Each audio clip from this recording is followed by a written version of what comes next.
a nearby Chinnithala. He hails from nearby Chinnithala. And I was very much happy. Sir mentioned me that he is from Chinnithala.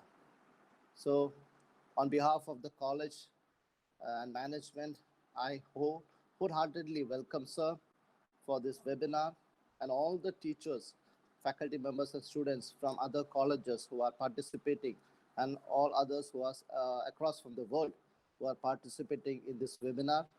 And it's your support and cooperation that makes everything possible. And I wish a fruitful webinar for all of them. And on behalf on behalf of everybody present in this webinar, I wholeheartedly inaugurate this webinar section. May God bless you. Thank you.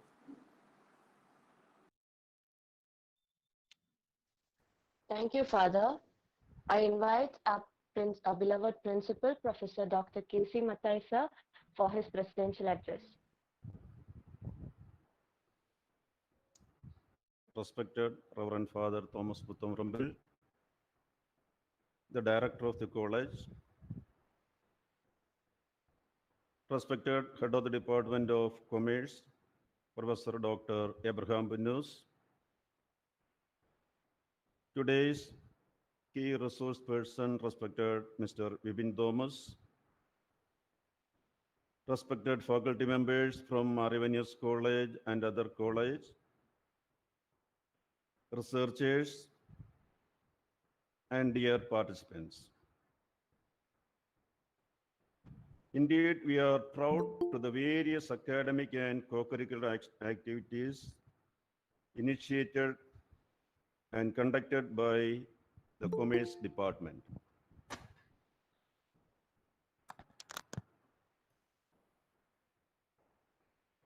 They are the cream of our college. In academic level, the previous batch secured very good result, and in BCom taxation, we achieved 4th rank, and tourism 5th and 7th rank from Kerala University. Sona Belsanov, 3rd semester taxation, nearly completed 500 online certificate courses from international universities under the Coursera platform and Paramar scheme. Congratulating the Commerce Department for their inspiration and motivation to students to achieve greater heights in all academic and other activities. Today, the Department of Commerce is conducting the second international webinar. Our respected Achan and Head of the Department, Dr. Abraham Bunus, sir, introduced and welcomed him. Mr. Vipin Thomas is the key resource person. I know him personally. He is a dynamic personality, as mentioned by Professor Dr. Abraham Bunus, sir. We can learn new things and enjoy his talk. Wish you all a nice webinar and a nice day. Thank you. Thank you. Thank you, sir. It is time for the presentation. I wholeheartedly invite our Chief Faculty, Mr. Vipin Thomas, Chartered Accountant, for this presentation.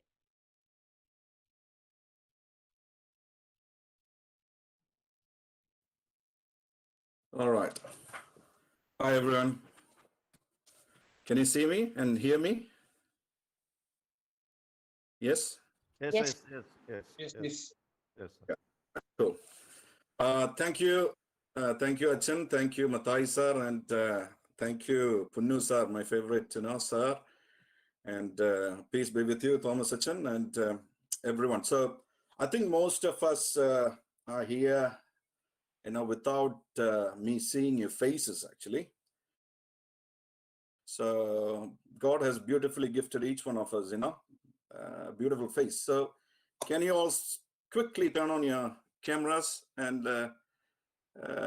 let me see your faces, or maybe you can wave, or something like that, please. Yeah, I can see Achan. I can see, oh, yeah, I can see some of my friends over here. Interesting.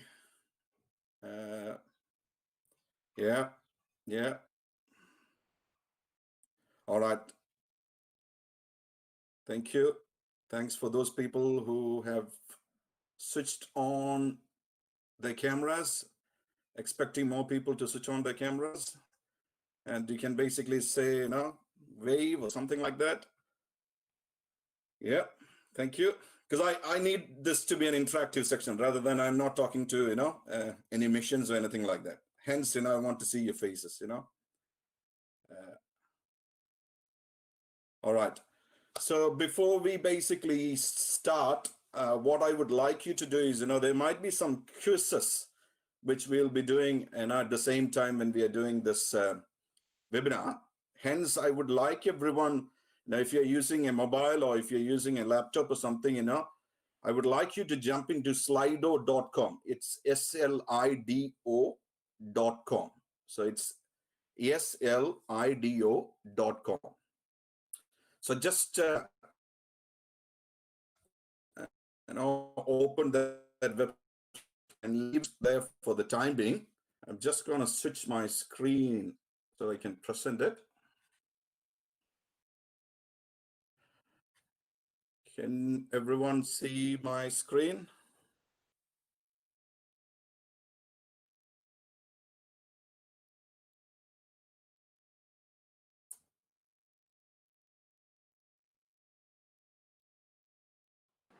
Can everyone see my screen? Yes? Yeah. All right. So if you can just jump into, slido.com, and that's the number. So if you can just type in that number, you should be, getting onto a small web page.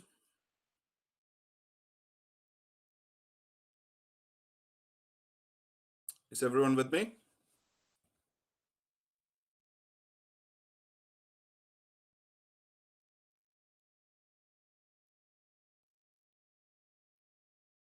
So you should be saying something like this. And in here, you can ask anytime during the session, if you want to ask any questions, So if you see my screen, you can basically click on ask here and just type in your question. And it's basically going to, you don't have to send your name. So you don't need to be, embarrassed with not sending your name. But if you just, quickly type in your questions, and I can see it over here. All right. So you don't have to basically wait until the end in order to ask the questions. If you feel like asking a question in between, you can quickly go and basically ask me the question. All right.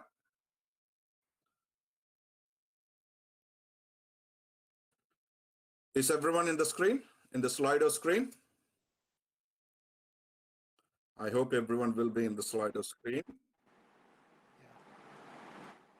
So I'm just quickly gonna basically ask you to fill in this first question for me, please. And you have got only 30 seconds.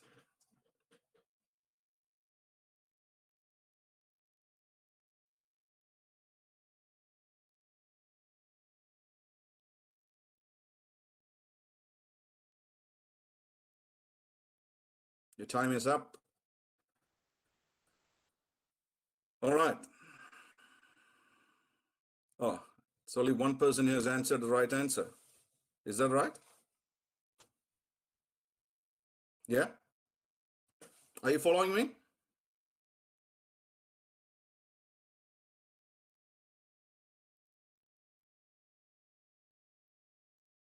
Are you following me?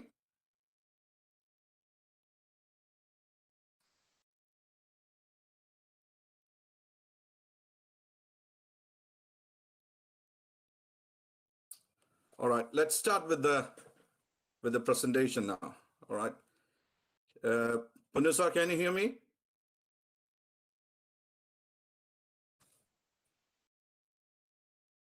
Punusar? Yes, yes. Yeah. All right, cool. You can hear. All right. So I'm just going to quickly start on the International Financial Reporting Standards. I hope you can see my screen as well. Here, I will just go through some of the slides. And basically, before starting on International Financial Reporting Standards, our dear Achan has actually talked about, why we need the International Financial Reporting Standards. It's basically for comparability between entities which uses different accounting standards in different countries. The problem before actually was each individual country was having their own accounting standards. So it was really hard for an investor or a stakeholder or a shareholder basically sitting outside to compare a company who is having its operations in, let's say, India compared to who was having an operation back in UK, let's say, because those two entities reporting in two different countries was having entirely two different reporting standards or accounting standards. Hence, what happened was, the International Financial Reporting Standards was formed. All right. So with respect to the International Financial Reporting Standard, it's not just the International Financial Reporting Standards you have to look at, because International Financial Reporting Standards, or I'm going to say IFRS, so for ease, I'll be saying IFRS. So IFRS is basically a principle-based accounting standard. It's not a rules-based accounting standard. So rules-based accounting standard is whereby you say you have to do A, B, C, all right? But the International Financial Reporting Standards doesn't prescribe like that. It's a principle-based accounting standards, all right? Hence, if you basically look at the reporting standards and other add-ons to it, you would see that, you have got IFRS and you have got IFRIC, which is IFRIC, and you will see that you have got SIC or SIC, So IFRIC is basically called International Financial Reporting Interpretation Committee, So what that actually does is, if you have got an International Financial Reporting Standard, which is not clear or which doesn't define something appropriately, the Interpretation Committee, which is the IFRIC or the SIC. SIC used to be the name until 2001, and then SIC was changed to IFRIC, since 2001. So now you will see that there are some SICs, SIC standards, interpretations, and at the same time you will see there are more IFRIC ones as well. So both IFRIC and SIC, basically, it's a kind of an add-on material to the International Financial Reporting Standards. So you have got the International Financial Reporting Standard and IFRIC and SIC, basically all those supporting and all those helping us to basically do proper accounting, all right?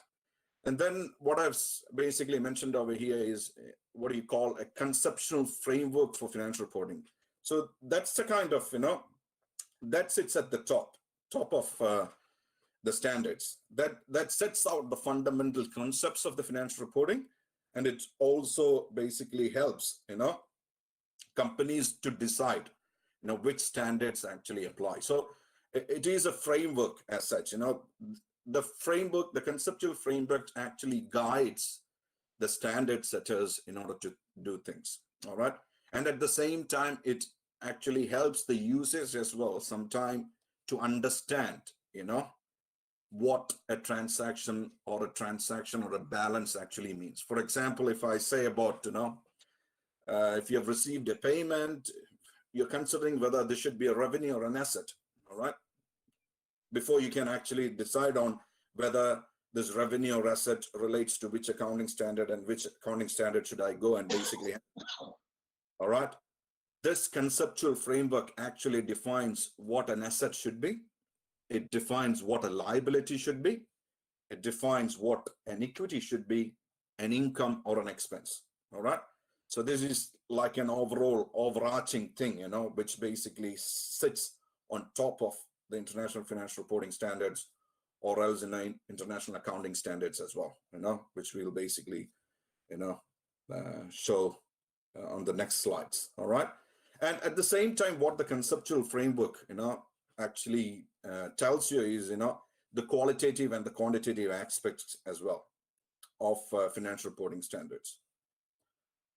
All right. So how does the structure of accounting standard works? All right. So if you basically open an accounting standard from the website, because I tried to jump into the Institute of Chartered Accountants website last week, and unfortunately, I was not able to access some of the documents because it says, I'm from a different country. I'm accessing the website from a different country, and I can't basically access some of the accounting standard which was on its website. But so what I've done is, I've basically looked at the New Zealand context, and exactly New Zealand has basically copied and pasted the International Financial Reporting Standards, and I'm assuming that that's the same which will be happening in India and other parts of the country and world as well. So what I've done over here is, this basically, the screen over here or the slide over here summarizes how an accounting standard actually looks like. So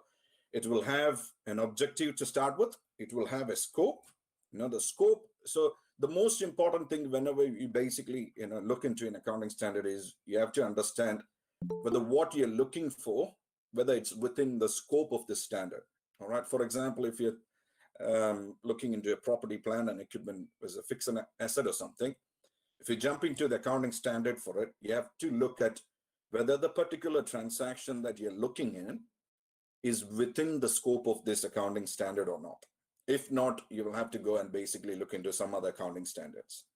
All right. So that's the scoping. And then what most of the time you tend to see is a recognition and measurement criteria. So how do you recognize, this transaction or this balance, for example, and how do you measure it? What should be the measurement? Should it be at cost? Should it be at fair value? Or should it be at amortized cost? Or should it be at something else? So that tends to be defined. And then it basically tends to show you or basically tell you what disclosures you need to make in your financial statement. So if you have got this transaction or this balance, you will have to disclose X, Y, Z in your financial statements. All right. And then at the same time, it will provide you with some definitions as well. So definitions helps us to understand, what, each sentence or each phrase within the accounting standard actually means. All right. So that's the overall structure of basically how the accounting standard works. All right, moving on. So this slide actually shows you all the international financial reporting standards. All right. So the first one, IFRS 1, it's the first time adoption of IFRS, which basically tells you what you have to do when you first adopt, IFRS standards. IFRS 2, I'm just going to basically quickly go through, each one of these accounting standards or the financial reporting standards. But what I will do is, I will go in detail, on three big, accounting standards or IFRS, international financial reporting standards later. All right. So this, I'm going to give you a quick overview of what each accounting standard actually does. So the first one, IFRS 1, basically talks about the first time adoption of IFRS.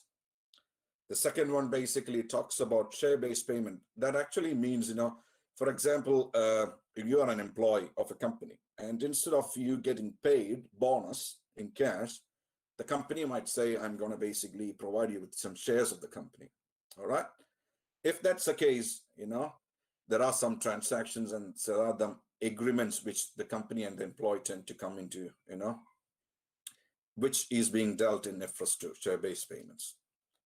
IFRS 3 is business combination. So business combination is pretty much, what it tends to do is, it shows you the accounting for consolidations, If you think about consolidations, X company acquiring Y company, and paying 200,000, let's say, how we are going to basically account for that, who is the acquirer, who is the acquiree, is it an amalgamation or is it a consolidation?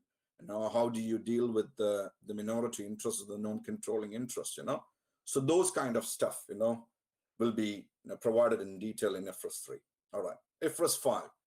IFRS 5 is basically when you make a decision to discontinue your operations, or you make a decision to basically stop the business, let's say, or else if you basically make a decision, you have got a non-current asset, which you're going to basically sell. How do you account for it? Most interesting thing about IFRS 5 is there are some scope limitations. So you need to basically go and read through the scoping of that accounting or the IFRS 5 reporting standard, because there are some assets and some things which are excluded from this accounting standard, IFRS 5. All right. IFRS 6, basically relates to, mineral resources. So if you are a company who deals in mining, for example, that accounting standard will be relevant to that entity with respect to recording some of the transactions within that entity. IFRS 7, this talks about financial instruments disclosures.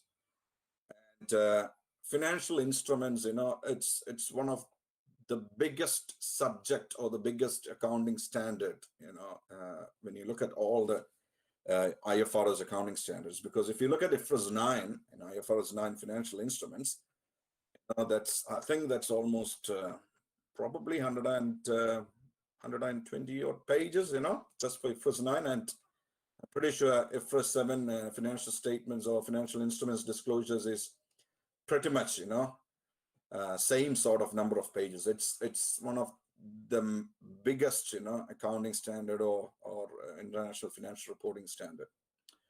So IFRS 7 actually only deals with the disclosure side. So if you think about, what I mentioned before about, objective, scope, recognition and measurement, definitions, and then I was saying about disclosures, all right? So normally what happens is all those are included in one accounting standard.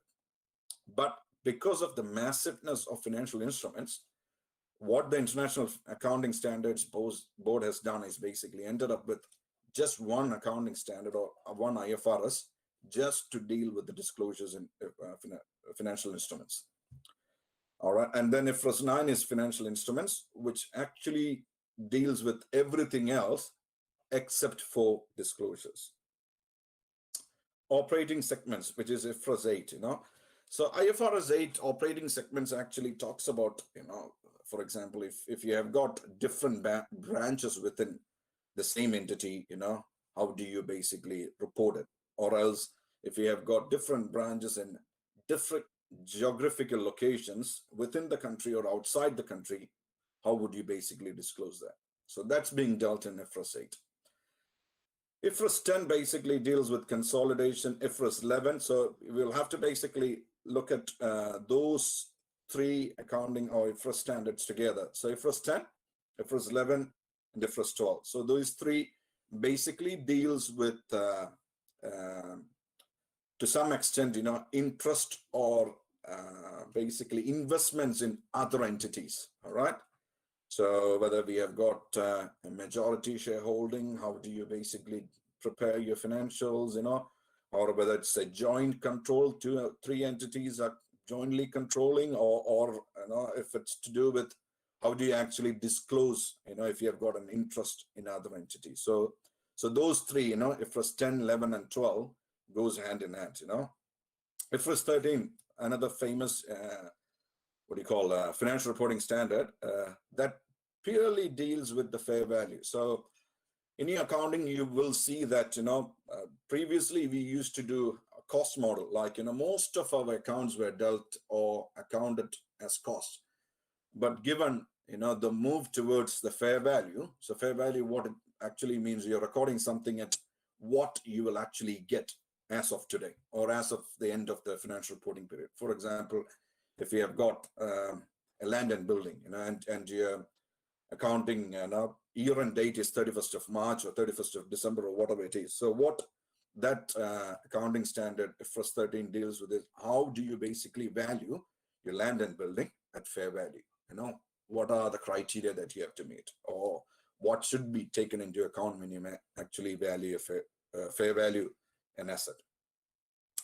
IFRS 14 is regulatory. It's basically to do with government entities, IFRS 14. So 15, 16, and 9, 15, and 16, those will be the three ones that we will go in detail later. So 15 is revenue, which is one of the main accounting standard, because everyone needs revenue and everyone will have revenue in this financial statement. The next favorite one is 16, leases, which I think might have kicked in this year. For most of internationally, that was the first year that most of the entities adopted IFRS 16 leases. It's a really interesting accounting standard, so which we will basically go in detail, in a bit detail. I'm not saying we will go in full detail, but we will go in a bit of detail after the next couple of slides actually. And the last one is around insurance contracts. That's mainly to do with if you are an insurance company, how you should actually deal with these insurance contracts that you have with your customers. All right, like people like us, if it's LIC, they're having an insurance contract with us, how should their LIC, for example, treat that insurance contract? So that's IFRS 17. Moving on to the next one is called International Accounting Standards, because if you look at the previous slides, you will see that not every item on a balance sheet or a P&L has been covered under the IFRS standards. Hence, we have got this IAS, which is the International Accounting Standards. So what's gradually happening is slowly the International Accounting Standards will be canned, or it will go, and International Financial Reporting Standards will come. All right. So if you look at over here, you will see the first one, IAS 1, how should we present things in the financial statements? 2, classic inventories, how should you account for inventories? 7, cash flows, what should be in the cash flows? How should you basically do a cash flow? What are the different methods of doing a cash flow? 8, IAS 8, it talks about what happens, if you have got an error in your previous financial years, which you have picked up in this year. Or what happens if there is an estimate that has changed? Or what happens if you have changed an accounting policy? For example, if you had a cost model, you were recording things at cost, but suddenly you've basically changed to fair value. So what should you do, basically? All right. 10, events after reporting period. So that basically talks about if something has happened after your year end, how should you treat that? Should you adjust that and put something in the year-end accounts, or should you basically move it to the next period? All right, construction contracts. So that's pretty much, if you're a construction company and you've got, let's say, a 2 or 3 year project, and you're getting, income which is being drip feeding into it because, you have done only a part of it, how would you recognize the revenue? Should you recognize the entire revenue, or should you recognize only the revenue which you have incurred until the date, you have actually doing the accounts, or so those kind of things with respect to the construction contracts will be dealt in IAS 11. 12, income tax. So what happens is income tax that deals with not the income tax side, but it deals mainly with what you call as deferred tax. So deferred tax is whereby you have got a temporary difference. All right. So temporary difference is whereby, for example, for accounting purposes, you will have a depreciation for an asset which will be different compared to what you can actually claim for tax purposes.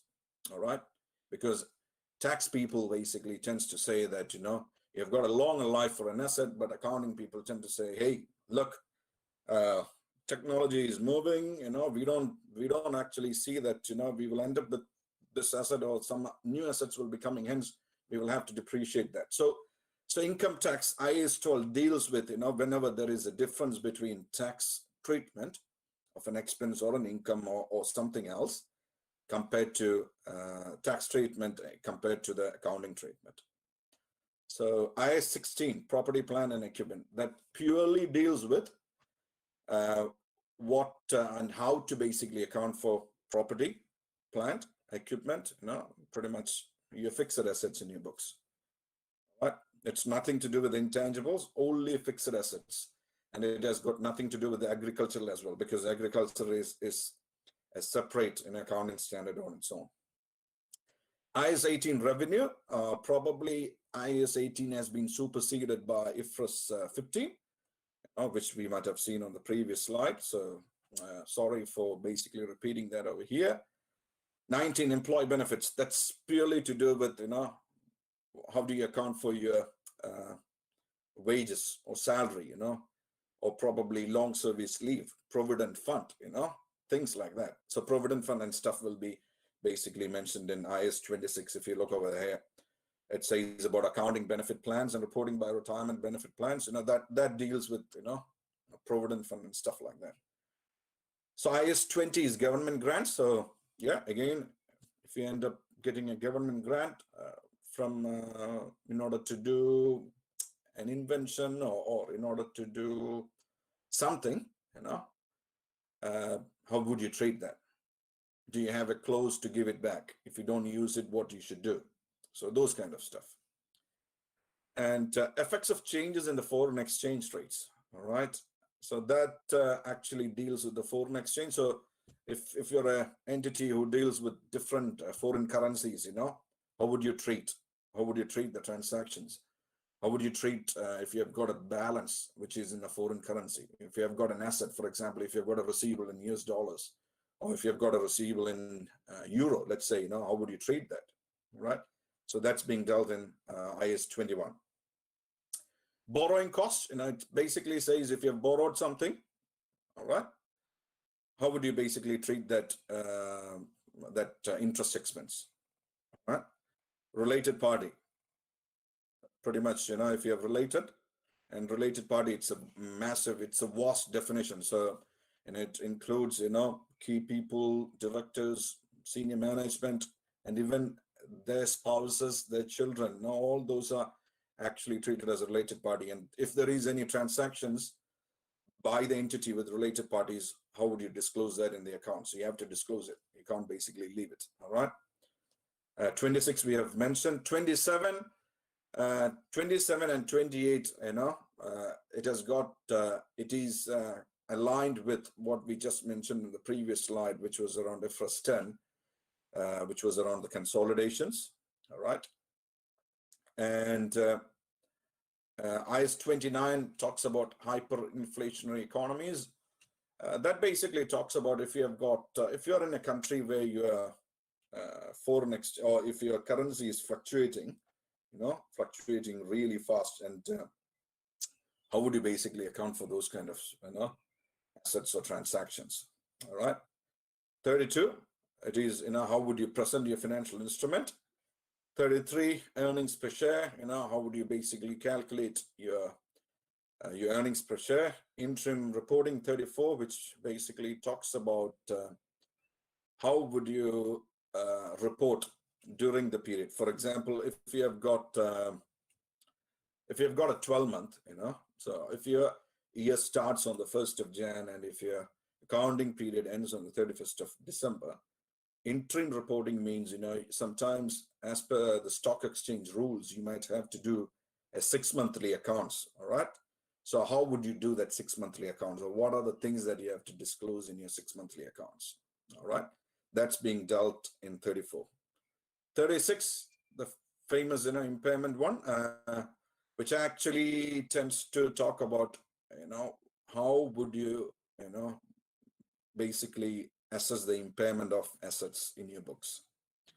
37 talks about provisions, contingent liabilities, and contingent assets, So again, it talks about, what, depending on the likelihood, and the probability of something happening in the future, whether you should recognize an expense or a liability. That's basically the provision side. Intangible, something you can't see or touch, but you have got an asset, for example, goodwill, all right? Or else you have created, or you have basically have a software which you have developed, it's an intangible asset, how would you account, what should you do? Can you depreciate it? You can't depreciate it, or, so anything to do with intangible assets, it's dealt in 38. 39, financial instruments recognition and measurement. Most of the 39 stuff has been moved into IFRS 9, which we will discuss later. IAS 40, investment property. investment property basically deals with if you have got an asset, if you have got a land and building, which you're basically using it in order to make a capital gain. So you're waiting for the market to go up so that you can make a capital gain on the property, or else if you're renting it, and trying to make some money, by renting, then there are some criteria that you have to do under, IS 40 around how to account for those kind of properties. And last but not least, you have got 41, which is agriculture, and that basically deals with how you should account for agriculture, because most of the time what happens is you basically spend a whole heap of cost, in your land, and then you need to wait for a period before you can actually harvest, all right? And when you harvest something, when you harvest a produce, for example, when you harvest apples, let's say, how would you account for that apple, which you basically pick from your trees, should it be at cost? Should it be at fair value, or should it be at something else, So anything to do with agriculture, and agriculture also deals with livestock as well. So if you've got a cattle, you have got a cow, how should I account for it, because, you will have a calf, and then in 3 years' time, it will be a cow. So, what should I do with respect to the change in the value of those, livestock, for example? So all those things are being covered in IS 41 agriculture. So now we're basically moving into what I just discussed previously, which is IFRIC and 6, all right? So these are all the IFRIC and SICs, 6, which has been issued. And mainly these I'm not going to go in detail with any of this. The reason for basically issuing these is because to support, because there was anything explicit in the accounting standards, and hence, the interpretation committee came up with something that makes sense to everyone. All right. So I'm not basically going to go in detail. All right. But now I'm just going to go in detail with respect to the big three accounting standards in a bit of detail. All right. So these are the 3 big accounting standards which has been issued in the last couple of years, and it wasn't issued in the last couple of years, to be honest, but it became effective, internationally in the last couple of years, and which gave everyone a nightmare because it wasn't that simple to understand, And I would like to quote from Sir David Tweedy. He used to be previous president of the International Accounting Standards Board, and he used to say, if you have read IFRS 9 financial instrument, and if you think you've understood it, go and go back to the standard and read it again. So that's how complex IFRS 9 has been, and it has given a headache for each one. Even still, even if I'm talking about IFRS 9 today, still I've got doubts around some aspects of IFRS 9, even for me and for my clients, and for everyone who basically goes through and reads through IFRS 9. All right. So we will quickly jump into these 3 accounting standards in a bit of detail. But before that, can I please ask everyone to jump into our Slido, please? Can everyone please jump into the Slido for me?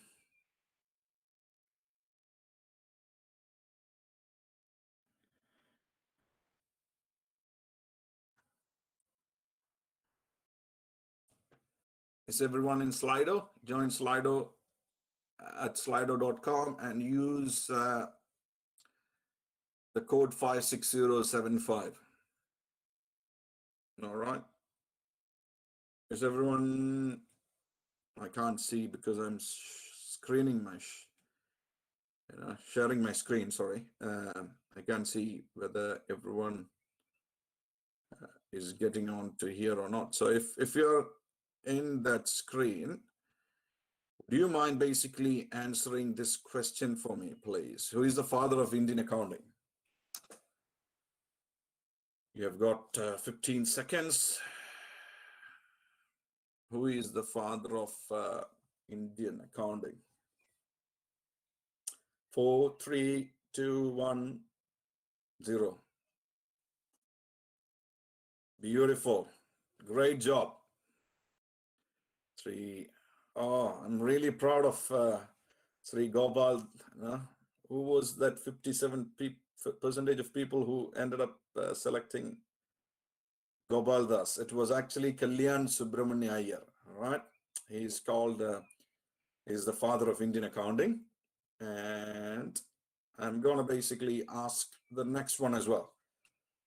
Pick the 3 golden rules of accounting from the below.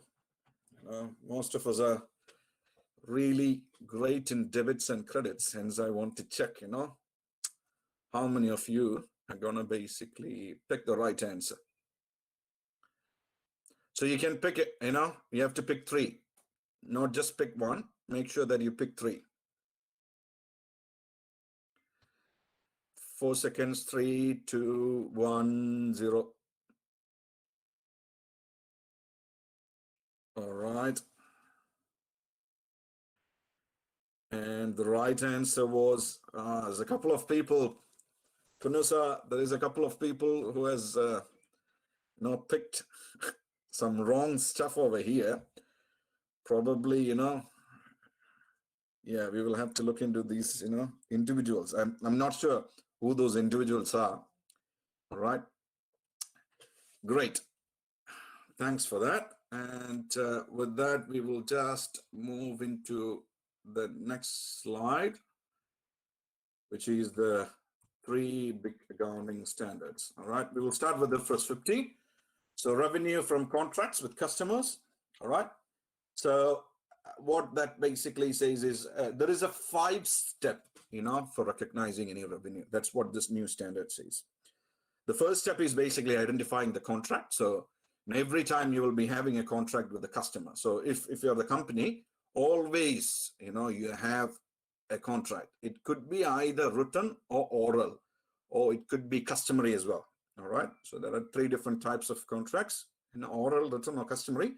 So 1, you have to look at what the contract is. 2, you have to actually look at what are the performance obligations in the contract. So every time in the contract, you have to perform something. All right.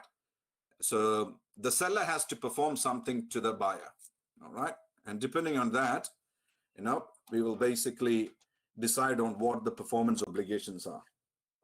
Next one, the 3rd step is look at what the transaction price is actually. All right. So if let's say if I am the customer, and if it's Airtel, for example, Airtel is actually saying, all right, if you pay $50, you will get 300 minutes for 2 weeks, 14 days, and then you will get 10 GB of data for a month. All right, let's say that. So the transaction price is 50 rupees. All right, not dollars, 50 rupees. All right. So I've identified the transaction amount. All right. And then what I will have to identify is you have to allocate the transaction price between different performance obligations. So as an Airtel, I am obliged to actually give minutes and data to my customer. All right. Of the $50, I will have to allocate how much relates to my, minutes, 3 minutes or how many minutes, and how much actually relates to my data. All right. So I basically take 50 and apportion that between those 2. And then the last step is recognizing revenue when the performance obligations is satisfied. All right. So as soon as, that 2-week window is being over, I can recognize my, the minutes, the dollar or the price for the minutes.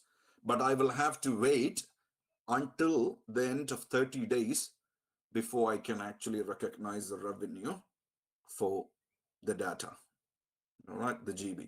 All right. Or else there might be some complicated way of allocating that across 30 days, for example, or allocating the minutes, the revenue from the minutes across 14 days, or else it can become complex, you know. So I'm just telling you a simple example of how the revenue from contracts, you know, with customers work. So it's a 5-step model. It starts with identifying the contract, then identifying performance obligation. What's the price or the transaction price? Now, how do you allocate the transaction price between the performance obligation and at the end, you know, how would you recognize the revenue when the performance obligation is satisfied? All right, so those are the 5 steps in which the new revenue standard is based on. A couple of things, you know, which we have experienced, some issues we have experienced, you know, in the last couple of years is around, you know, sometimes it's really hard for us to understand whether, you know, this, you know, whether that individual or that company or whoever it is, whether they're acting as an, you know, agent or whether it's a principal, you know. When you have, basically, when you're an intermediary, you are not the end user or the end customer, all right? You're basically sitting in between. So, you know, how would you recognize that revenue, all right? And the next one is around contract cost, right? How would you recognize contract cost? And the next one is around assessing whether there is a right of return, all right? Whether when you can actually give the money back, you know, how would you treat those ones, all right? And then volume discounts, you know, when you're giving discounts and rebates, and when you have got some non-refundable upfront fees as well, and now how would you account for this? So these are some complexities, you know, which we have come across in the last couple of years when we were actually dealing with IFRS 5. All right, famous one, IFRS 9, financial instruments, all right? How would you loan? And that's an asset for the banks, you know, so the bank is having loan and principally they are receiving principal and interest from the customers or the borrowers, you know, as far as a bank concerned. So if you have got something like that, basically treat that as a financial asset at an amortized cost. Right? If it's not, you know, principally interest and payments of principal and interest, but instead basically collecting cash flows and then you're selling the financial assets, you know. For example, if you're a company which has got some loans, but, you know, instead of at the same time you're getting principal and interest, you're actually selling, you know, loans to someone else and making money out of it. What you tend to do is, you know, you tend to treat those kind of financial assets at fair value through other comprehensive income. So that's what I've said over here, FVTOCI. So that is fair value through other comprehensive income. All right. And the last one is, you know, if none of those, you know, actually relates to those two, it goes through the profit and loss in the books. All right. The other biggest change with respect to IFRS 9 financial instruments was with respect to the impairment, which was the credit loss model, all right, which was basically, you know, split into 3, you know, and what we are saying is essentially what IFRS 9 said was, you know, we have to recognize any loss on any of these financial instruments in 3 different stages, all right. The first stage is us looking into the next 12 months and saying, are we going to lose money on this financial asset or loan, for example? If you're thinking about a loan, for example, now are we going to likely get this loan paid back in the next 12 months? You know, what is the risk of losing this loan? All right. Next one is stage 2 is basically something has happened which we think, oh, you know, the chances of losing the money is more, right? Because there's a significant increase. And stage 3 is, you know, we know that something has happened and we know that the borrower can't repay. All right. And that's when it basically goes into stage 3. So stage 1 and stage 1, 2, and 3, what I tend to say is, you know, bucket 1, bucket 2, and bucket 3 is, you know, so there is a different way of actually calculating impairment or expected credit loss when you fall into different buckets. All right. I'm going to basically leave it at that. IFRS 16, leases. I think another biggest accounting standard. So now basically we have got one single lessee accounting model.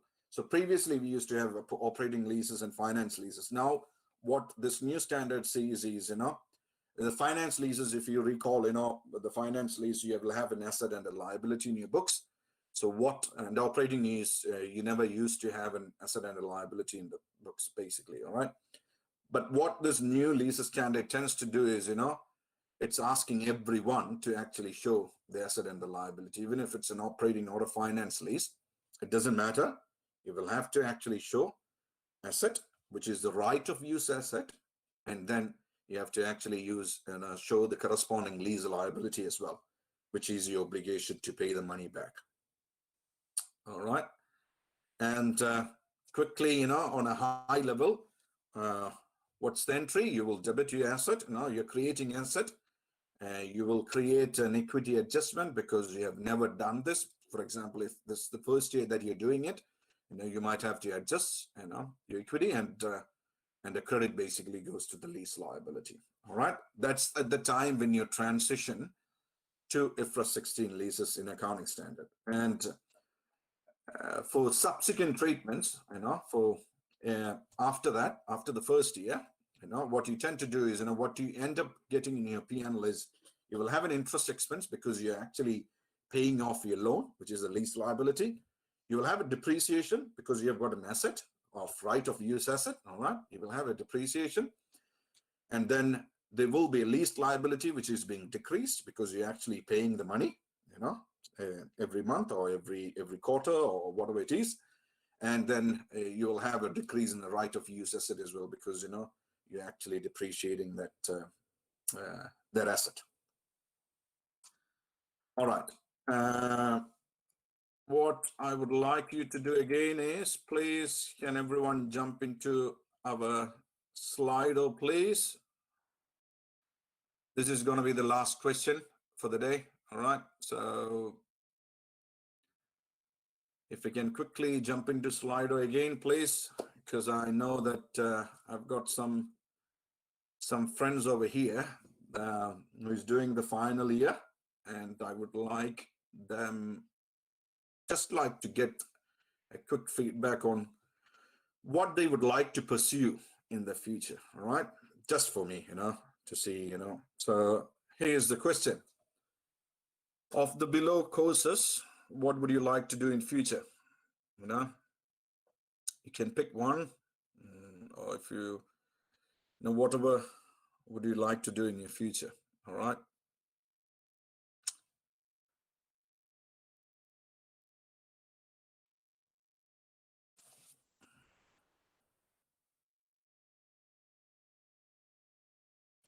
So there is no right or wrong answer here.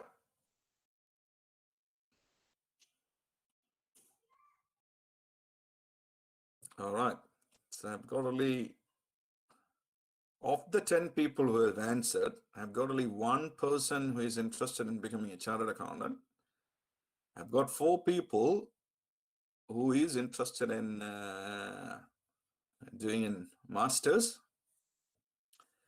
I've got 2 person who is interested in doing some other certification, and I've got 3 individuals who is going to do basically something else. All right, other courses. Interesting. All right. So what I'm going to quickly do is, all right, my dear Punusa basically asked me to quickly talk about my career. All right, hence I'm going to quickly talk about my career and give you a couple of quick tips, which you can basically use. Punusa, am I on time, or can you hear me, sir? Punusa? Vipin, you can have some more time. Okay, thank you, sir. Thank you, sir. All right. I won't take too long. Probably I will finish in 5 to 10 minutes. All right. Okay. And Okay. we can open for questions after that. Okay. All right. So So what I would like to say is, yes, as our Achan and our Punnu sir basically said, I know Casey Mathai sir as well, because last time when I visited India, I got an opportunity to meet Mathai sir, and I wasn't expecting, honestly, to present. What should I say? One of the main people behind my success or motivating me is our own Punnu sir. I have known Punnu sir since I think 1998 or something. People might be thinking, I'm too old. No. So Punnu sir used to be my my professor since my pre-degree.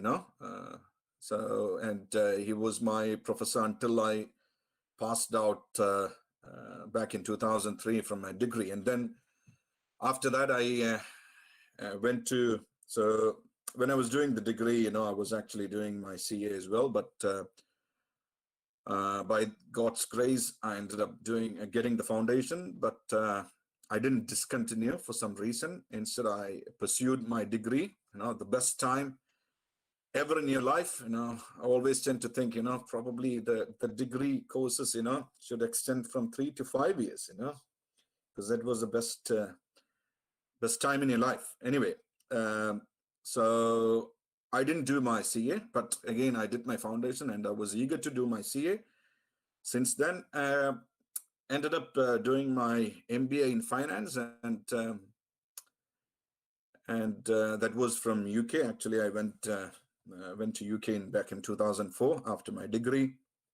Did my MBA in finance, and I think the first job.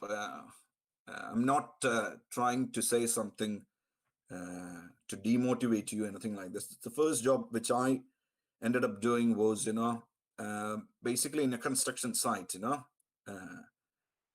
taking brick, cement, all those kind of stuff. All right. And was in the UK for 3.5, maybe 4 years, passed my CA, sorry, not CA, actually, passed my MBA, and I started to do my ACCA from UK. But, because of the whole visa problem and things like that, I had to basically go back to India. All right.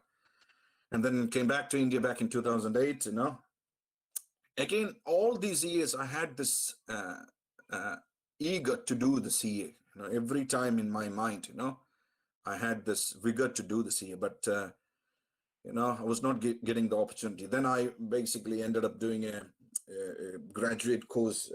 Got an opportunity to come over here in New Zealand. Got a graduate course. Did a graduate course, and then after that, I did my CA. At last, I did my CA, and I passed out my CA back in, I think, in 2010 or 2011. So by the time I passed out, I was around 28 years old or something like that, 27. So if you have got the ambition to become a CA or whatever in your life, it doesn't have to be a CA, make sure, the path won't be that easy, all right, whatever it is, But if you have got hard work, all right, you will end up basically getting what you're aiming for. All right. And when I ended up doing my CA, I do remember, I was having a family and I was having a kid as well, a small, probably 1 year old, And thanks to my wife and to my family for supporting me.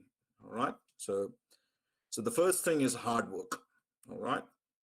Which is what it says on the screen. Good things never comes from comfort zones. If you want success, we must be comfortable being uncomfortable. All right. So that's basically talking about hard work. The second one is honesty, integrity and honesty every time in your life. All right. Whatever, wherever, never compromise your honesty or integrity. All right. So each of us, will end up becoming a leader one day or the other. All right. So don't practice what, when leaders don't practice what they preach, it can be almost impossible for a team to work together successfully. All right. most of us will be ending up in a team, and we might be ending up as a leader. So make sure you have got honesty and integrity. And the last quote I want to say is, a great leader always work for their employees, all right? Which means don't think that, if you're working in a team or if you're basically a manager or something, never ever think that the people who are working under you, they are working for you. It should be the other way around. A manager should look at, what your employees need and how you would basically provide what the employees need, It could be different for different employees, it won't be the same for every employee. So as soon as you change your mindset from, oh, these are my, my juniors, they're working for me. No, think the other way. I am working for them, change your perspective, and I'm pretty sure you will become great leaders in the future. With that, I basically finish the webinar, and more than happy to take any questions now.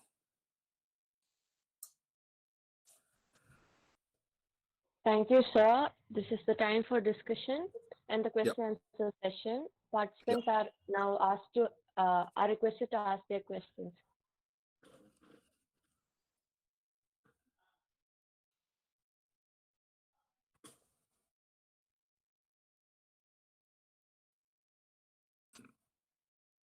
Have anyone put any questions in my... Oh, all right. I've got some questions over here.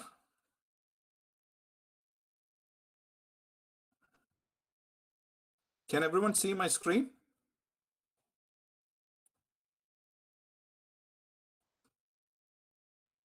Sir. Yes. All right. Yeah. All right.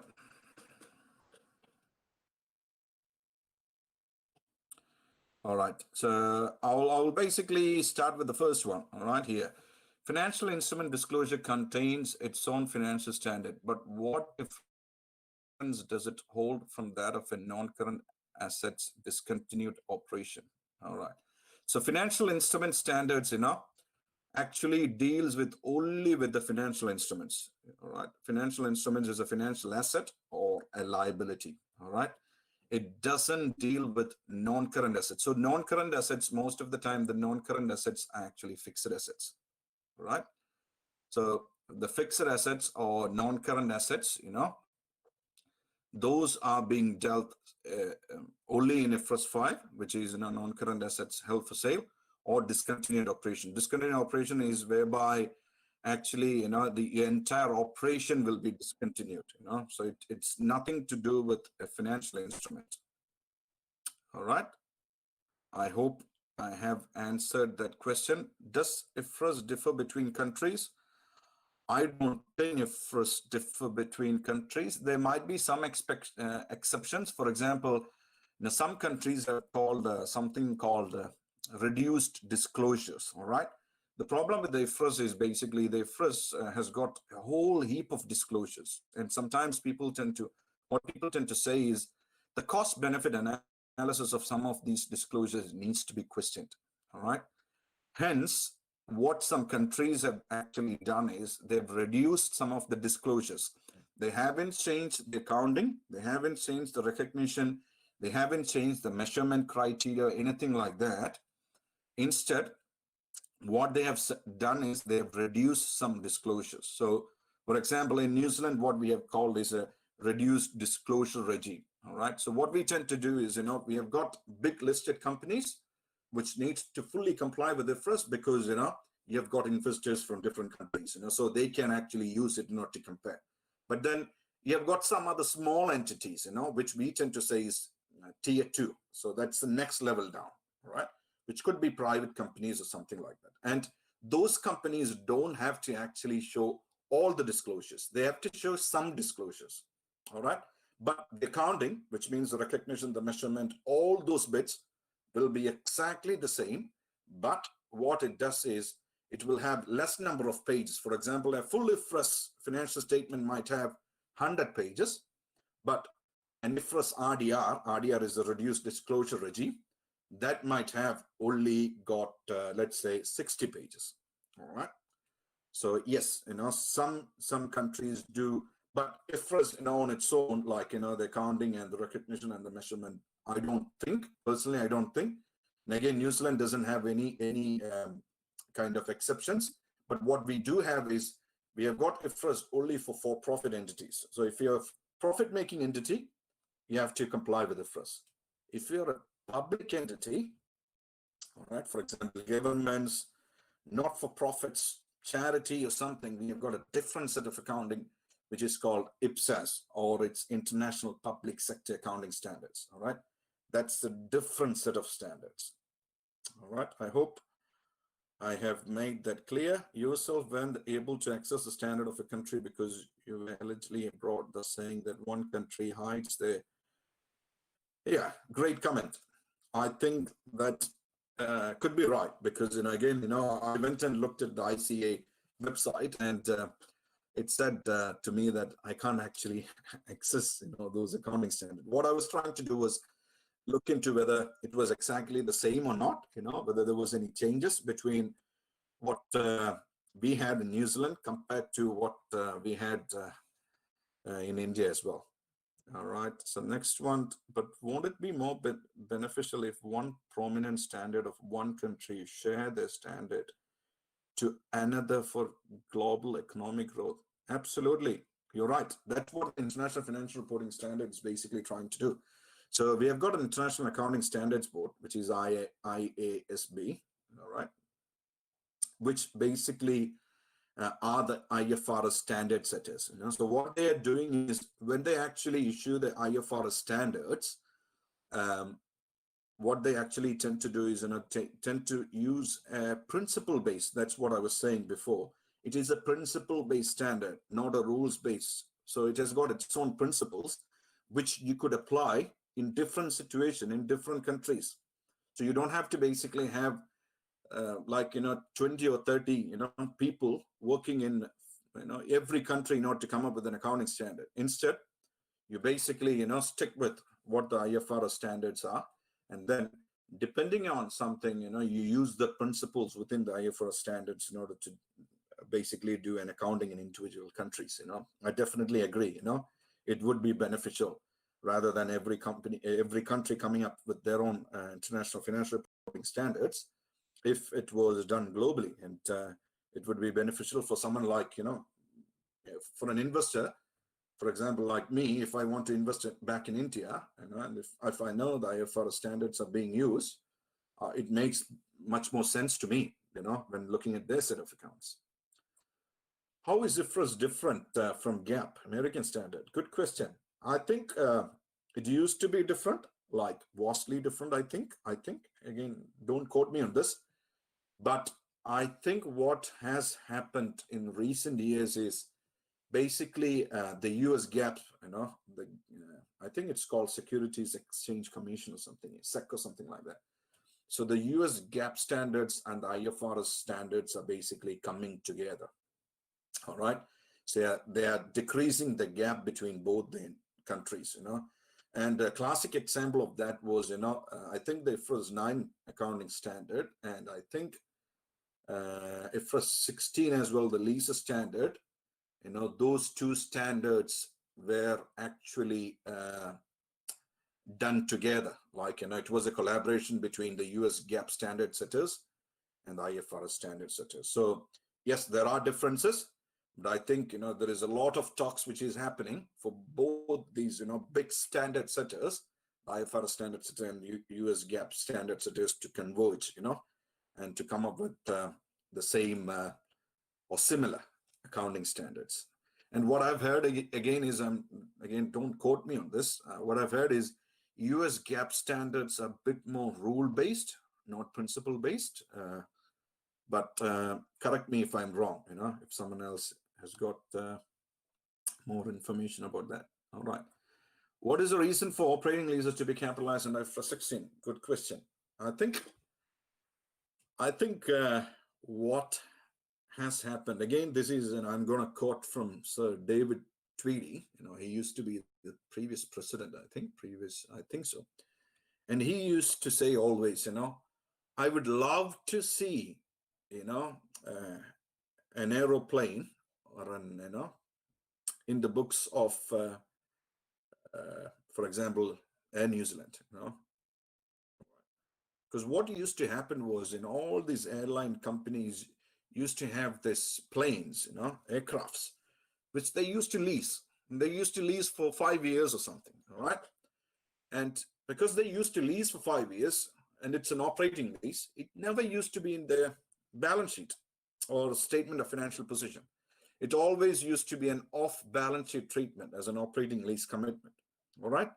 So they have been thinking about this, for a long time, and then they decided, all right, if it's a low-value asset, you don't have to actually show it in your balance sheet as a right-of-use asset. But if it's a big asset, for example, if it's the company of, in the case of an airline company, actually what it meant was, you ended up with a big number as an asset. And it is actually an asset for them as far as they're concerned, because they're using that to generate the revenue, for an airline business. So it ended up basically being, shown in the books as a right-of-use asset and then as a liability. So it was giving a bit more information to the users or the readers of the financial statements as to why, why the significance, of an operating lease that needs to be shown in the statement of financial position. I hope I have cleared that.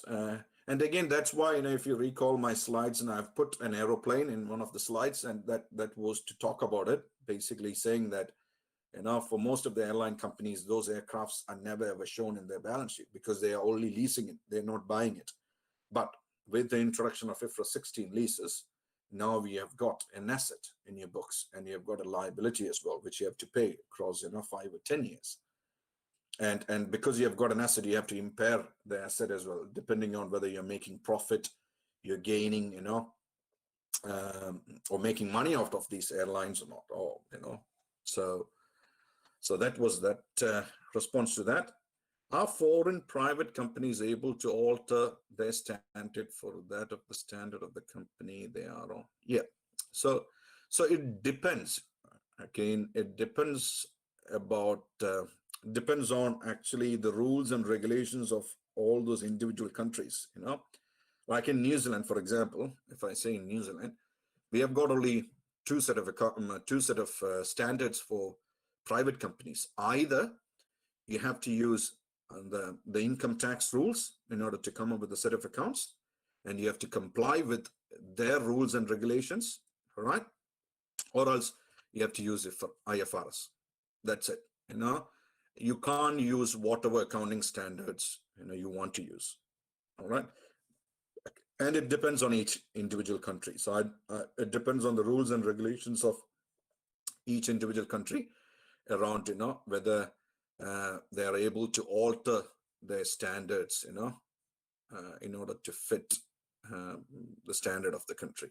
If we are an international international company, I think, and if you're a parent entity, so the topmost entity in your structure, all right, in your consolidation, if that is an IFRS preparer, it is the best answer is every other country, every other companies under that main company should be beneficial in following IFRS standards, because otherwise, it doesn't make sense, because it's extra work on everyone else in order to basically convert an accounting and a set of accounts which is in a different standard to an IFRS and then report it. Is IFRS considered as a substitute of GAAP, or is it accepted in all the countries? Again, I've been, thanks for putting that question. Again, I think I might have covered that in the previous one. It depends. It depends on individual countries, because, if a country has a rule, that you can only prepare GAAP means, a GAAP for a country means IFRS or income tax rules. For example, these are the only two ways you can actually report in New Zealand. You have to stick with it. There is no other option. you know. So it depends on the countries. If you have got a rule that you can prepare only in IFRS or in tax rules or something, you have to basically stick. So you could basically say IFRS will be the substitute, you know, and IFRS will be the most common one that someone will be using, you know. So I would definitely recommend, you know, that as a substitute, you know. But whether it's accepted in all countries, it depends on the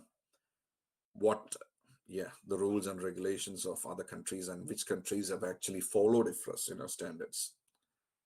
What are the areas of profession will IFRS affect? What are the areas of the profession will IFRS affect? Shilpa Raj, if you're still there, can you please explain that a bit better? I'm not 100% sure what it actually means, you know. Would you mind, please?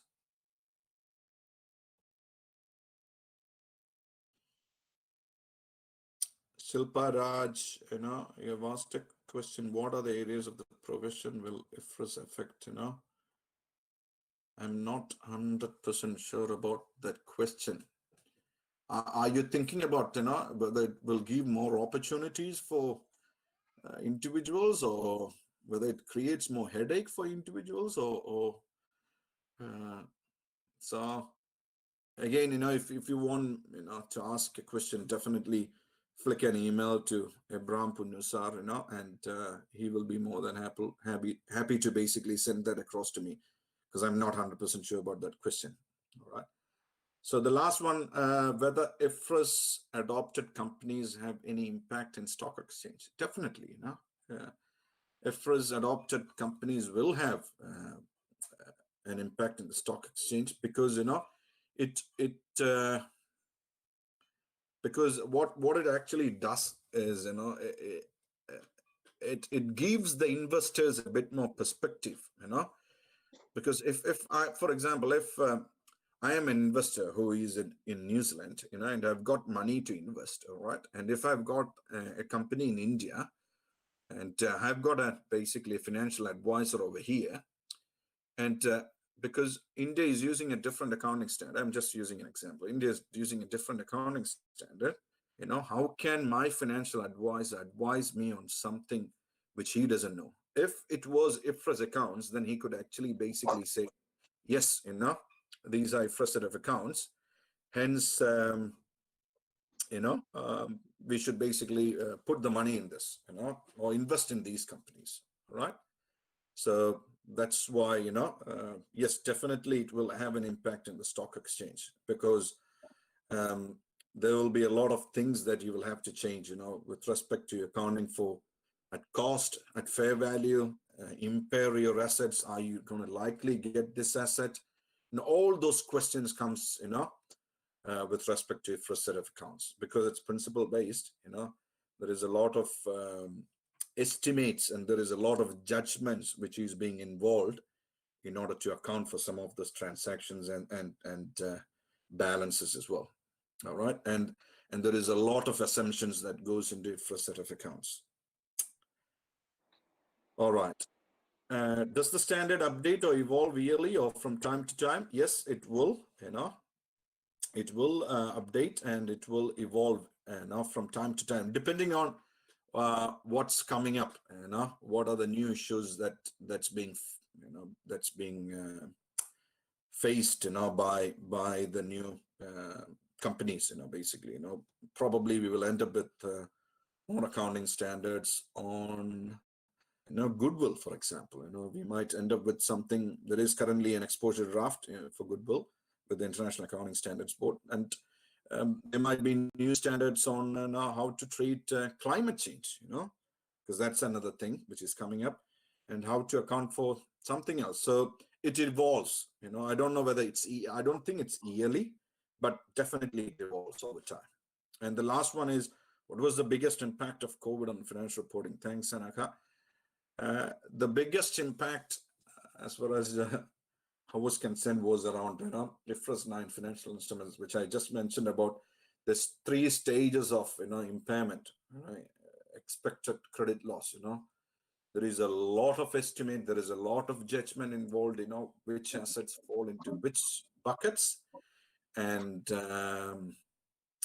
yeah, so that was a tricky thing for even me, even for my clients, even for the users, how would you actually know what is going to happen? Because you're essentially looking ahead, you're looking into the next future, and you're trying to come up with something as of today, saying that in the future, this loan or this balance, are we going to basically likely get this balance or not? So there is a lot of uncertainty because of the COVID basically brought a lot of uncertainty around definitely expected credit loss model, which is basically looking at what are we going to likely lose in the next 12 months or in the future. What actually happened was some of the assets which we had in our books, are we going to likely get this money? Because there are a lot of customers, there are a lot of other people, whose businesses are being, going into liquidations or going concern is an issue. Now we're going to likely get these assets, accounts receivable, for example, are we going to get it? Or inventory, which we have basically sold, and which is being sitting in basically a storage shed, because of the COVID, no one can access it. Is it a perishable good? Can we sell this, right?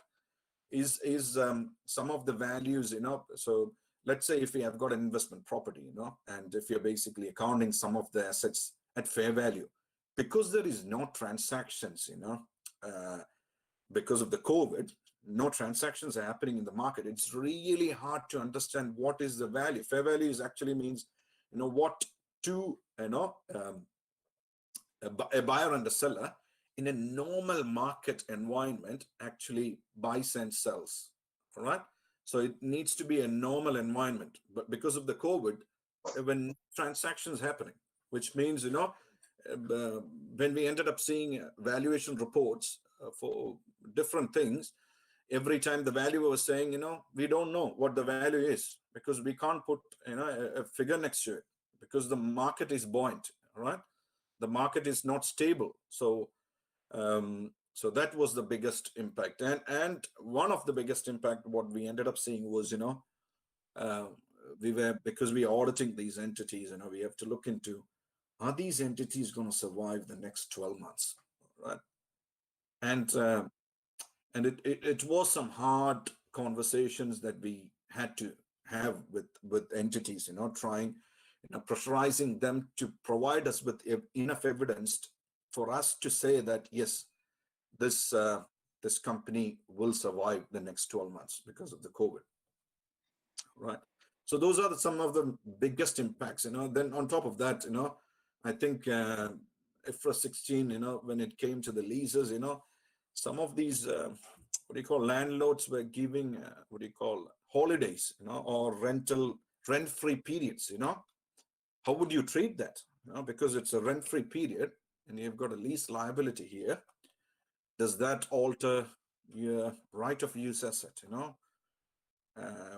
So all those things, this, I think COVID has affected a lot of companies, and COVID has affected definitely a lot of institutions doing financial reporting and auditing has been a real hell, honestly, as far as I'm concerned. All right. So the last question here is, intraday trading is better than a long-term trading in stock market? Honestly, I am not, I don't know the answer to start with, but again, I'm not a financial advisor, so I won't basically, answer that question with respect to trading in the stock markets. I think I've covered all the questions. Is there any other questions from the floor? Which do I need to ask? Answer?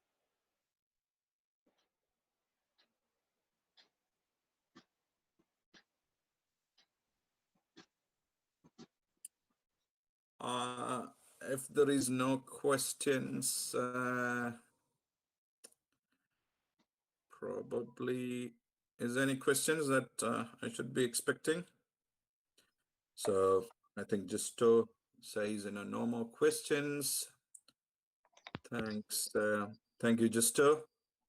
Just last sentence, from me is basically, I do respect, there is a lot of people over here who has got a lot of different religious backgrounds, and with all due respect, to every other religion, basically I want to finish off today's webinar with a small quote, from Gospel according to Luke chapter 1, verse 37. For nothing will be impossible with God. All right. Thank you. Over to you, Punasa, or Mathaisa, or Thank you, Chachan. sir. We are now coming to the end of this webinar. We will have the vote of thanks by Ms. Deepa Jayachandran, our assistant professor. Good afternoon, one and all. Honorable Principal Dr. K.C. Mathai,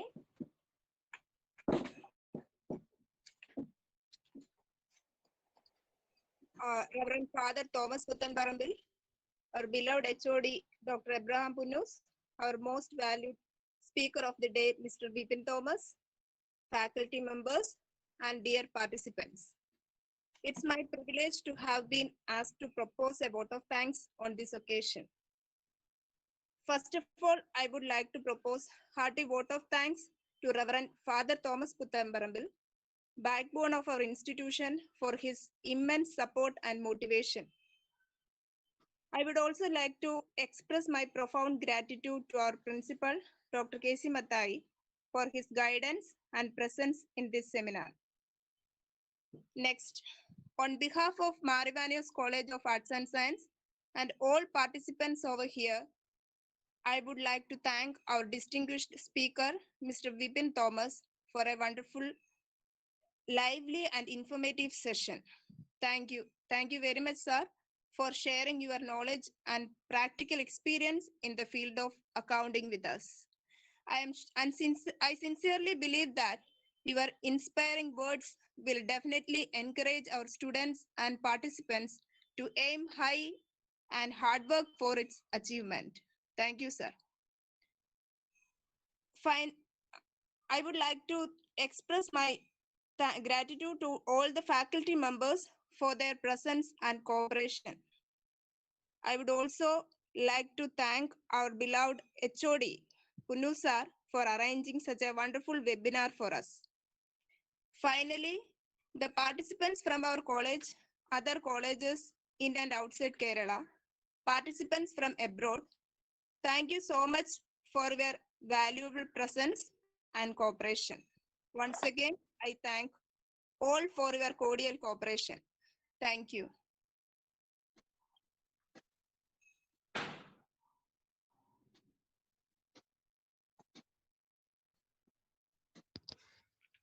Thank you all. The webinar has dispersed.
you.